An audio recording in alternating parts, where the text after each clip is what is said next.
क्या आप भी डेटा एंट्री करना चाहते हैं या फिर आपको कोई डेटा को मैनेज करना है या इसके अलावा आपको अकाउंटिंग या बजटिंग से रिलेटेड कोई डाटा को मैनेज करना है या फिर आपको फाइनेंशियल एनालिसिस यानी कि जो वित्तीय वर्ष होता है उसके लिए डेटा को मैनेज करना है या एनालिसिस करना है या फिर आपको चार्ट को बनाना है या फिर उसकी ग्राफिंग करना है। ठीक है, इसके अलावा आप देख सकते हैं प्रोग्रामिंग करना है या फिर ऑफिस को मैनेज करना है। इसके अलावा भी बहुत सारी समस्याएं होती है जैसे कि collection and verification of data, business data, जो कोई व्यापार होता है, बिजनेस होता है, उसके डेटा को बनाना और उसको वेरीफाई करना। साथ ही आपको बिजनेस डेटा का एनालिसिस करना है। इसके अलावा डेटा एंट्री या उसका स्टोरेज करना है, साथ में डेटा को एनालाइज करना है। ठीक है, इसके अलावा रिपोर्ट को प्रदर्शित करना है या उसकी परफॉर्मेंस को इंक्रीज करना है। साथ ही स्ट्रैटेजिक एनालिसिस करना है डेटा के ऊपर, एडमिनिस्ट्रेटिव एंड मैनेजरियल मैनेजमेंट करना है। साथ ही प्रोजेक्ट को मैनेज करना है। इसके अलावा हम देख सकते हैं आपको अगर टाइम मैनेज करना है, टास्क मैनेज करना है, फाइनेंशियल मॉडलिंग करना है या कस्टमर रिलेशनशिप मैनेजमेंट करना जिसे हम CRM बोलते हैं, या इसी से रिलेटेड जितने भी आपके डेटा होते हैं सभी को आपको ऑर्गेनाइज करना है, तो इन सभी समस्याओं के लिए एकमात्र ऑप्शन आपके पास में उपलब्ध होता है जिसे हम बोलते हैं एक्सेल। और एक्सेल है आपका माइक्रोसॉफ्ट का। ठीक है, माइक्रोसॉफ्ट का एक प्रोडक्ट है जिसे माइक्रोसॉफ्ट के ऑफिस सूट के अंतर्गत रखा गया है। तो जो हमने ऊपर जितनी भी समस्याएं देखी है, अगर उन सभी समस्याओं में से किसी एक समस्या से आप जूझ रहे हो तो आपको एक्सेल सीखना बहुत ज़रूरी है और एक्सेल मैं सिखाऊंगा आपको इस ट्यूटोरियल में। तो चलिए सबसे पहले हम एक्सेल के बारे में बेसिक चीज़ें जान लेते हैं और उसके बाद उसका यूजेस क्या क्या है वो हम यहाँ पे देख चुके हैं। ठीक है, यूजेस देखेंगे। यूजेस के बाद जो है उसकी कुछ बेसिक टर्मिनोलॉजी जो हमारे लिए बेसिक काम करेगी समझने के लिए एक्सेल को। खास करके जब हम एक्सेल में काम करेंगे तो सारी चीज़ें हमको पता होना चाहिए बेसिक रूप से। ठीक है, तो ये सारी चीज़ें हम देखेंगे एक एक करके यहाँ पे। नमस्कार दोस्तों, वेलकम टू सरकारी स्टडी वेब्स एजुकेशन। चलिए मैं सिखाने वाला हूँ आपको MS एक्सेल विस्तार से। तो चलिए शुरू करते हैं। सबसे पहले हम बात करेंगे एक्सेल की। ठीक है, एक्सेल को हम बोलते हैं माइक्रोसॉफ्ट एक्सेल, जो कि ऑफिस का एक प्रोडक्ट है, यानी कि एक प्रकार का स्प्रेडशीट प्रोग्राम है। स्प्रेडशीट से मतलब होता है ऐसा डाटा, जो कोई डाटा आप मैनेज करते हो वो आपका सेल में उपलब्ध होता है। सेल का मतलब होता है या तो रो या तो कॉलम। रो और कॉलम से मिलकर क्या बनता है? सेल। इसमें उपलब्ध हो और जिसमें हम इलेक्ट्रॉन मतलब एक प्रकार का डिजिटल डाटा जो कि रो और कॉलम में उपलब्ध होता है, जिस पर हम कैलकुलेशन कर सकते हैं, फंक्शन उपयोग कर सकते हैं और उसको ऑर्गेनाइज कर सकते हैं, उसे बोलते हैं स्प्रेडशीट। तो आप समझ गए, एक्सेल एक प्रकार का स्प्रेडशीट प्रोग्राम है जो कि माइक्रोसॉफ्ट के द्वारा बनाया गया जो ऑफिस प्रोडक्ट है, ऑफिस का जो प्रोडक्ट है उसके अंतर्गत ये बिजनेस एप्लीकेशन के रूप में यहाँ पे काम करता है। बिजनेस के जितने भी उपयोगी यूजेस होते हैं उनके लिए जो एक्सेल है वो स्प्रेडशीट यहाँ पे बनाता है और सारी चीज़ें यहाँ पे आसान करता है। साथ ही ये इनेबल करता है यूज़र को कि एक्सेल के डेटा मतलब डेटा को ऑर्गेनाइज फॉर्मेट कर सके, उसको ऑर्गेनाइज कर सके और साथ ही उसमें कैलकुलेट कर सके। और ये किस फॉर्म में होता है? ये स्प्रेडशीट। ठीक है, स्प्रेडशीट के अंतर्गत आप डेटा को फॉर्मेट कर सकते हो, ऑर्गेनाइज कर सकते हो और कैलकुलेट कर सकते हो। फॉर्मेटिंग करने का मतलब होता है उसको सजाना, व्यवस्थित करना। ऑर्गेनाइज करना मतलब होता है उसको अपनी मतलब जो है यूज़र के अकॉर्डिंग जो है उसको व्यवस्थित करना। कैलकुलेट करने का मतलब होता है जोड़ घटाना करना। इसके अलावा वाई ऑर्गेनाइजिंग डेटा, एक्सेल के द्वारा जो डेटा है ऑर्गेनाइज किया जाता है, डेटा एनालिसिस किया जाता है किसके अनुसार कि आसानी से जो यूज़र है उसको देख पाए और साथ ही उसमें डेटा को ऐड कर पाए, यानी कि डेटा आसानी से जोड़ सके और साथ ही उसमें अगर ज़रूरत पड़े तो कोई चेंजेस भी कर सके। ये सारी चीज़ें हमको एक्सेल में देखने को मिलती है। अब एक्सेल जो है नॉर्मली अगर बात करूं मैं तो एक्सेल जो है 1985 में यहाँ पे फर्स्ट बार रिलीज़ हुआ था, परंतु ये मैक के लिए होता, मैकिंटोश एप्पल के जो ऑपरेटिंग सिस्टम होते हैं उसके लिए। पर विंडोज़ के लिए अगर बात करें तो 1987 में पहली बार लॉन्च हुआ 2.0। ठीक है, ये चीज़ आपको ध्यान में रखना है। इसके अलावा एक्सेल जो है, एक्सेल के अंतर्गत बहुत लार्ज नंबर में एक बॉक्सेस उपलब्ध होते हैं। बॉक्सेस का मतलब होता है इस प्रकार से बॉक्सेस, और इन बॉक्सेस को क्या बोला जाता है? एक्सेल में सेल बोला जाता है। ये चीज़ आपको क्लियर होगी आगे जब हम एक्सेल को देखेंगे। और सेल कैसे बनते हैं? सेल बनते हैं रो और कॉलम के मिश्रण से। जैसे अगर हमने ये कॉलम बनाया और ये रो बनाया तो देखिए यहाँ बीच में एक चौकोर बॉक्स बन गया है जिसे हम सेल बोलते हैं, और रो और कॉलम से मिलकर ये बना है। एक्सेल जो है माइक्रोसॉफ्ट ऑफिस का पार्ट है। साथ ही यहाँ ऑफिस 365 भी आता है जो कि लाइसेंस होता है। हम देख सकते हैं जब हम न्यू लैपटॉप जो है परचेस करते हैं तो उसके साथ आपको ऑफिस 365 का लाइसेंस अवेलेबल मिलता है स्टूडेंट के लिए। ठीक है, विंडोज़ के साथ साथ MS ऑफिस।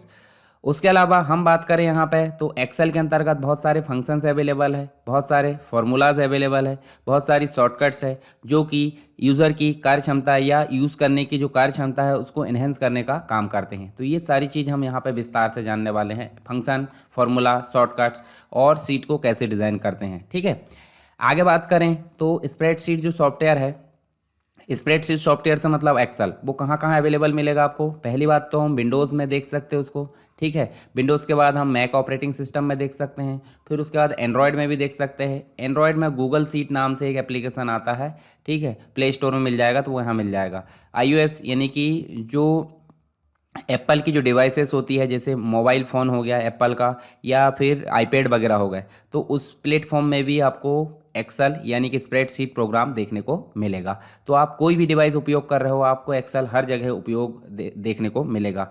अगर आप एक्सेल बेसिक रूप से सीख जाते तो आप सभी डिवाइसेस में यहाँ पे आपके पास जो भी हो उसमें आप एक्सेल आसानी से उपयोग कर सकते हैं। चलिए देखते हैं यहाँ पे हम एक्सेल के अंतर्गत कुछ जो है बेसिक टर्मिनोलॉजी है और उसके जो कंपोनेंट है उनके बारे में जानना बहुत ज़रूरी है, ताकि हम एक्सेल में काम करने में अपने आप को एक प्रकार से कूल यानी कि आसान फील करें। तो चलिए यहाँ पर सबसे पहले जो टर्म है वो है सेल। सेल का मतलब क्या होता है? सेल आप देख सकते हैं, देखिए कॉलम, ये देखिए आप देख सकते हैं कॉलम हो गया और ये हो गई रो। जब कॉलम और रो कहीं पे मिलते हैं तो उसे बनता है एक चौकोर बॉक्स। इस चौकोर बॉक्स को ही क्या बोला जाता है? इसे ही सेल बोला जाता है, जहाँ पर मेन डेटा एंट्री के लिए जो है बेसिक एलिमेंट है। आपकी कोई भी प्रकार का डाटा एंटर करोगे तो उसमें मतलब उसके लिए आपको ज़रूरत पड़ेगी सेल की। यानी कि सेल क्या है?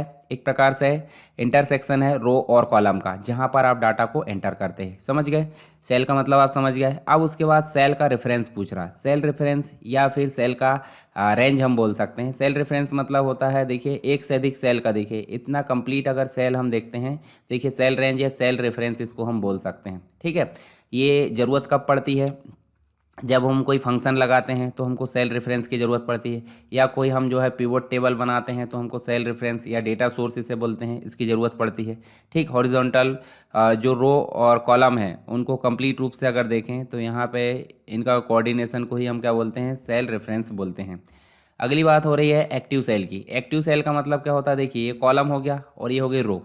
कॉलम हेडिंग को ABCD से दर्शाते हैं और रो हेडिंग को 1 2 3 से दर्शाते हैं। जब ये दोनों क्रॉस करते कहीं ना कहीं तो वो सेल बनता है। और जहां हम पर्टिकुलर वर्तमान में डाटा एंटर करने वाले हैं, जहां कर्सर रखा हमारा, उसे हम बोलते हैं एक्टिव सेल, यानी कि यहीं पे डाटा पहले एंटर किया जाएगा। अगर ये कर्सर हम मतलब माउस को उठाकर अगर यहाँ क्लिक कर देते हैं तो ये बन जाएगा हमारा एक्टिव सेल। क्या बन जाएगा? ये एक्टिव सेल यहाँ पे बन जाएगा। ठीक है, ग्रीन बॉक्स हम बात करें, आसपास ग्रीन बॉक्स बन जाता है एक प्रकार से। अब बात की जा रही है वर्कबुक की।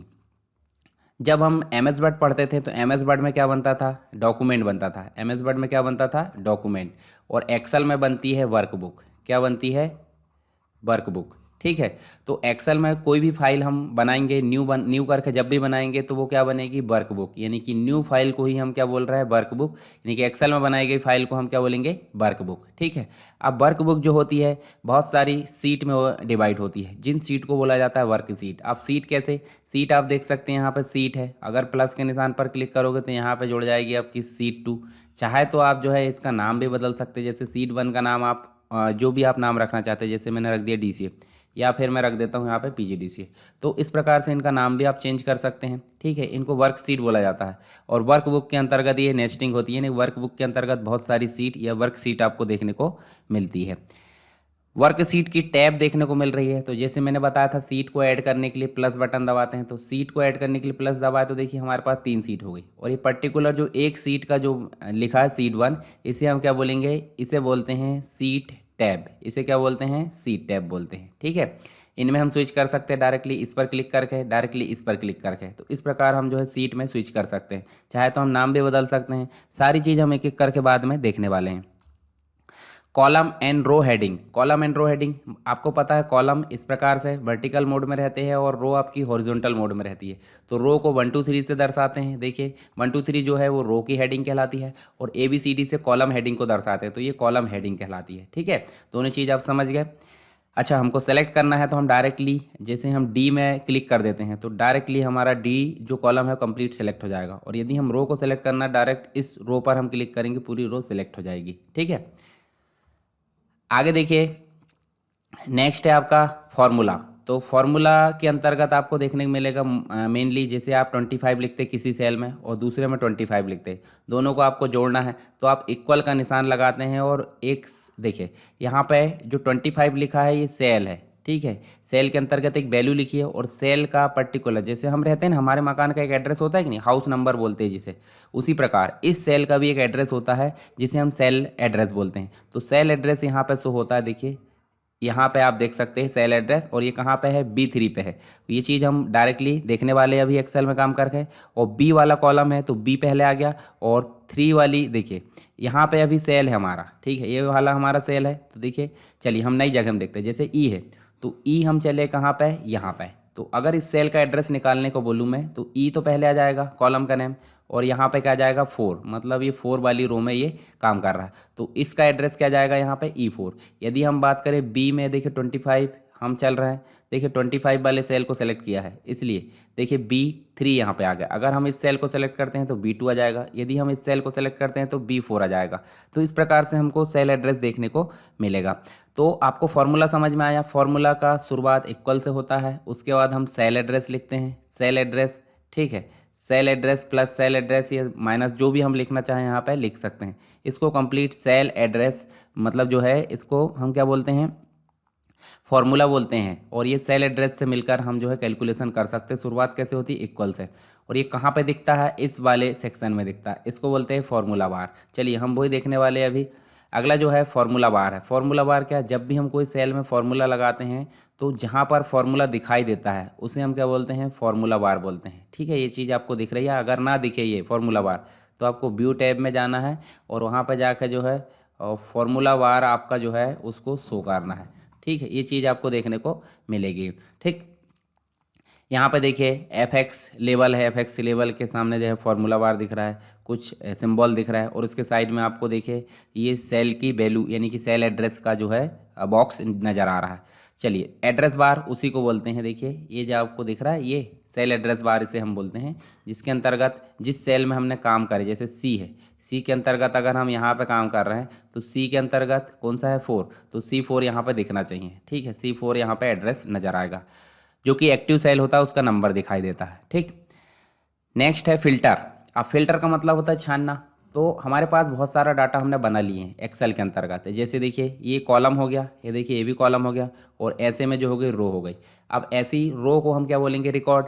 ये रिकॉर्ड हमारे एक से अधिक हो सकते हैं। मान लो हमारे पास 50 रिकॉर्ड है, और हमको जैसे एड्रेस हमने लिए हैं फील्ड में, और एड्रेस में हमने ली हैं सिटी नाम से, तो सिटी में हम जो है पर्टिकुलर सिटी वाले व्यक्ति को पहले निकाल कर देखना चाहते हैं।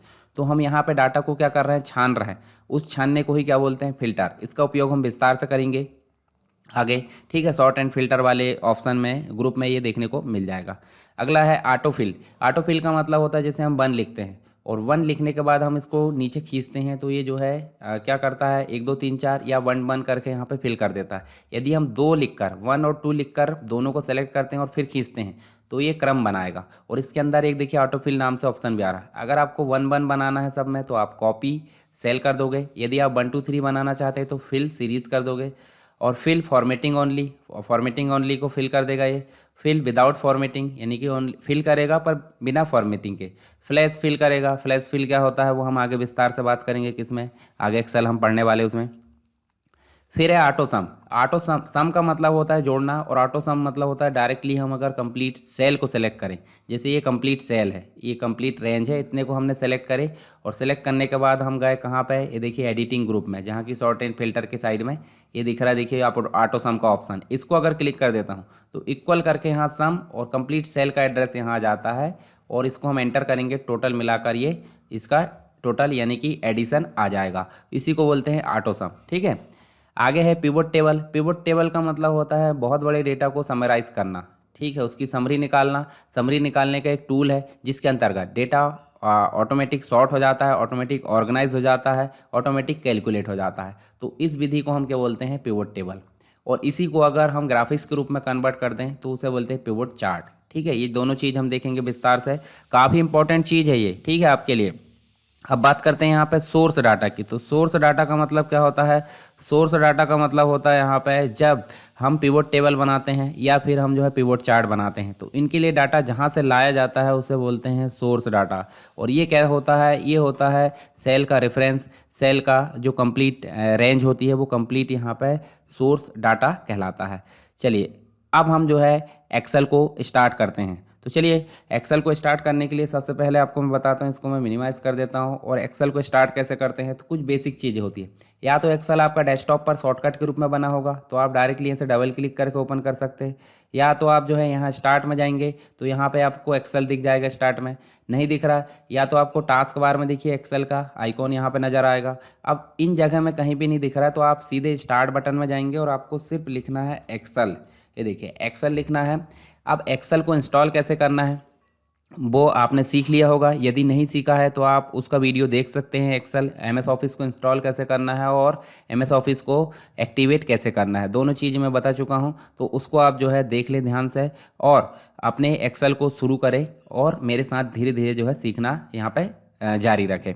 चलिए एक्सेल को मैं ऐसे क्लिक करूंगा तो हमारे सामने देखिए एक्सेल इस प्रकार से ओपन हो चुका है। अब यहाँ देखिए होम दिख रहा है, न्यू दिख रहा है, ओपन दिख रहा है। तो ये कुछ आइकॉन दिख रहा है। होम में आपको न्यू और ओपन दोनों के ऑप्शन नज़र आते हैं, पर न्यू में सेपरेट न्यू के ऑप्शन नज़र आते हैं जहाँ पे ब्लैंक वर्कबुक, जैसे कि मैंने बताया था इसमें वर्कबुक बनती है, तो ब्लैंक वर्कबुक हम बना सकते हैं। चाहे तो हमारे पास नीचे टेम्पलेट नज़र आ रही है, हम टेम्पलेट यहाँ पे यूज़ कर सकते हैं। तो नॉर्मली हम पहले बनाना ही देखते हैं, ओपन और ये बाकी की चीज़ें बाद में देखेंगे। तो यहाँ देखिए न्यू में हम जाएंगे और ब्लैंक वर्कबुक। अब यहाँ कुछ बेसिक चीज़ें मैं बता देता हूँ, उसके बाद हम प्रैक्टिस करेंगे, ठीक है। तो चलिए यहाँ पे सबसे ऊपर जो दिख रहा है टाइटल बार दिख रहा है। टाइटल बार में देखिए आपको क्विक एक्सेस टूल बार दिख रहा है। फिर उसके बाद देखिए account, login, ribbon display option, उसके बाद कंट्रोल बॉक्स जिसके अंतर्गत मिनिमाइज, मैक्सिमाइज या रिस्टोर और क्लोज बटन ये दिख रही है आपको। फिर आपको दिख रहा है टैब। टैब में आप देखिए बहुत सारे टैब आपको नज़र आ रहा है। उसके बाद दिख रहे हैं आपको रिबन। रिबन के बाद दिख रहा है देखिए ग्रुप, देखिए क्लिपबोर्ड है, फॉन्ट है, अलाइनमेंट है, नंबर है, स्टाइल है, सेल है, एडिटिंग, ये आपको ग्रुप दिख रहा है। और पर्टिकुलर ग्रुप के अंतर्गत देखिए छोटे छोटे आइकॉन दिख रहा है, इनको बोलते हैं कमांड। कमांड या ऑप्शन इनको बोलते हैं। इन पर हम क्लिक करेंगे तो काम करेंगे, ठीक। उसके बाद नीचे दिख रहा है आपको क्या, फार्मूला बार। यदि आपके एक्सेल में फार्मूला बार शो नहीं हो रहा तो जाना व्यू में, और व्यू में जाने के बाद जो है आपको क्या करना है, चलिए व्यू में आपको एक ऑप्शन दिख रहा है फार्मूला बार। तो फार्मूला बार को ऐसे टिक करोगे देखिए गायब भी हो जा रहा है और आ भी जा रहा है। उसी प्रकार आप हेडिंग को भी देखिए, हेडिंग को शो या हाइड कर सकते हैं। मैंने बताया ना कॉलम हेडिंग, यानी कि ABCD को कॉलम बोलते हैं और ये कॉलम की हेडिंग कहलाती है। और 1 2 3 को रो बोलते हैं, ये रो की हेडिंग कहलाती है, ठीक है। और कहाँ से कहाँ तक होते हैं ये कॉलम जो होते हैं आपके 16,384 होते हैं और रो आपकी 10,48,576 होती है। इन दोनों के इंटरसेक्शन यानी कि क्रॉसिंग से, जैसे बी है और बी को 4 यहाँ पे काट रहा है तो इसको ये क्या बन रहा है, चौकोर बॉक्स, इसे बोलते हैं सेल। और प्रत्येक सेल का एक एड्रेस होता है जो कि एड्रेस बार में शो होता है। इसके अंदर कोई फार्मूला टाइप करेंगे तो फार्मूला बार में शो होगा, ठीक है।